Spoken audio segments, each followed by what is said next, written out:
Have you ever wondered why happiness sometimes feels so far away, even when you work hard and achieve your goals? Why do we chase dreams, thinking they will complete us, only to find that something is still missing? If you have ever felt this way, you are not alone. This is the story of three friends who searched for happiness in all the usual places, and discovered a secret that changed their lives forever. In the heart of a beautiful green valley, surrounded by rolling hills and sparkling streams, lived three friends, David, John, and Kim. Their valley was a place of breathtaking beauty, where wildflowers danced in the breeze and the air was always fresh and sweet. The people of the valley were hard-working and kind, and everyone knew everyone else. David, John, and Kim had grown up together. As children, they spent their days exploring the woods, climbing trees, and swimming in the cool, clear river that wound its way through the valley. Their laughter echoed through the hills, and their dreams were as big as the sky above them. Now, as young adults, life had changed.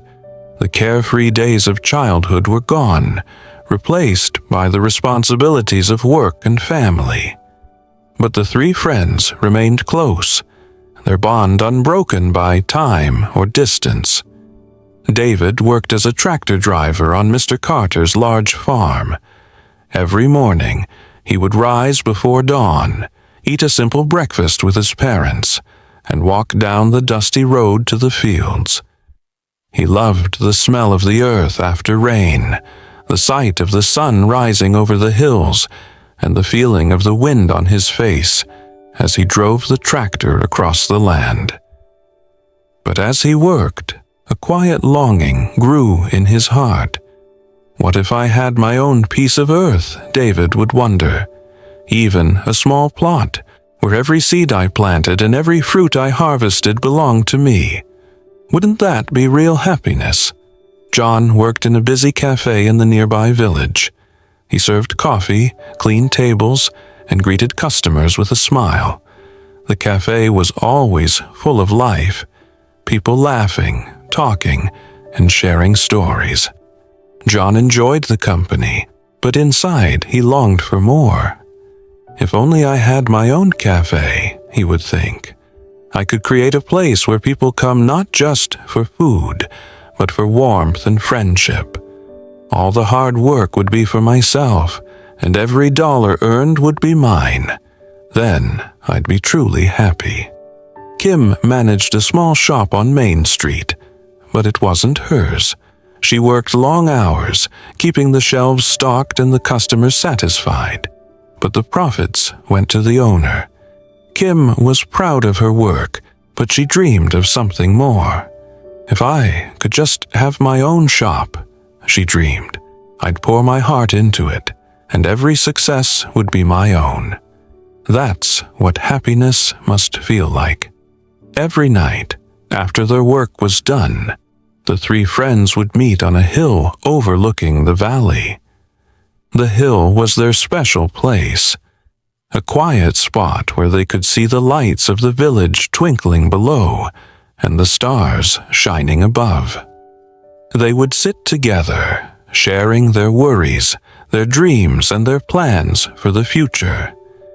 David would talk about the land he wanted to own, describing the fields he would plant and the orchard he would grow.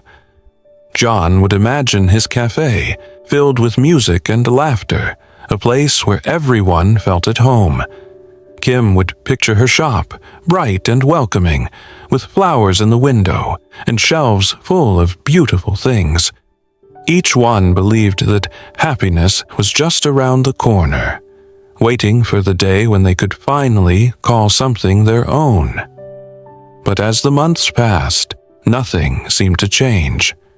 Their savings grew slowly, and their dreams felt as distant as ever. The work was hard, and the days were long. Sometimes they wondered if their dreams would ever come true. One evening, as they sat together under the stars, an old man passed by. He was carrying a bucket of water from the well, his steps slow but steady. His face was lined with age, but his eyes sparkled with kindness and wisdom. He stopped and listened as the friends spoke about their struggles. With a gentle smile, he said, "You remind me of myself when I was young. I, too, dreamed of owning something of my own. But let me tell you a secret. There's a merchant in the next town who rewards honest, hard-working people. If you work for him with all your heart, he will pay you well, enough to make your dreams come true."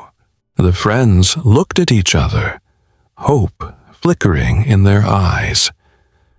Could this be the chance they had been waiting for? The next morning, they packed their bags and set off for the merchant's town, their hearts full of excitement and determination. The journey to the next town was not easy. The road was long and winding, and the friends had to cross rivers, climb hills, and walk for hours under the hot sun. But they encouraged each other, sharing stories and laughter along the way. When they finally arrived, they found the merchant's house at the edge of town. It was a large, welcoming place, with a garden full of flowers and a porch, where the merchant, Mr. Williams, sat reading a book. Mr. Williams was a wise and fair man. He welcomed the friends and gave each of them a job: David in the fields, John in the bakery, and Kim in the general store. The work was hard, but the friends gave it their all. They were honest, diligent, and kind to everyone they met. David worked from sunrise to sunset, planting seeds, tending crops, and learning everything he could about farming.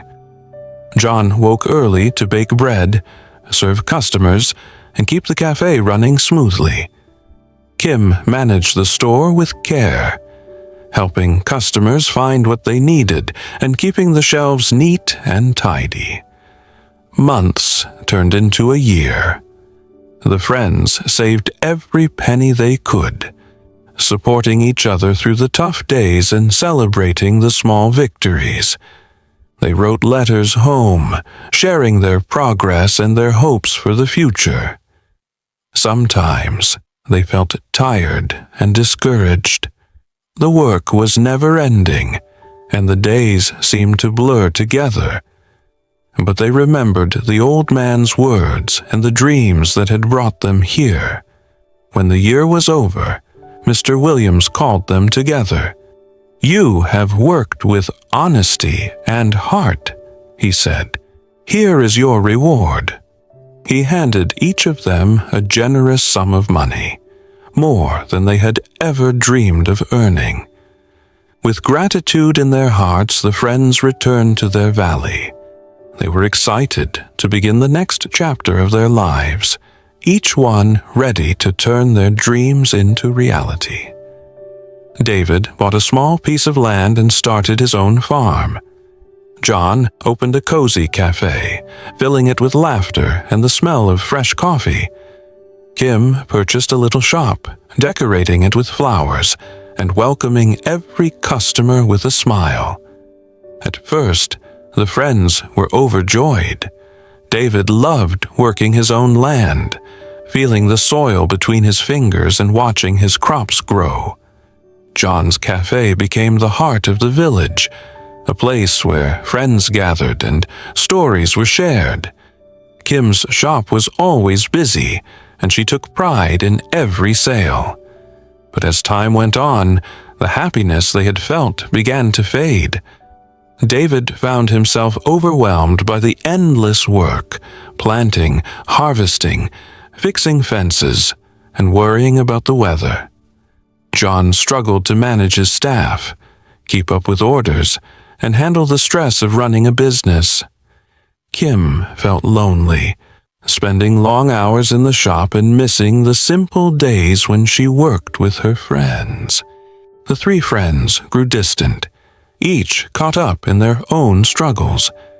They rarely found time to meet on the hill as they once had. The joy they had expected to find in their new lives seemed to slip through their fingers like water. One day, John fell ill from exhaustion. David and Kim visited him, and for the first time in months, the three friends sat together and talked honestly about their lives.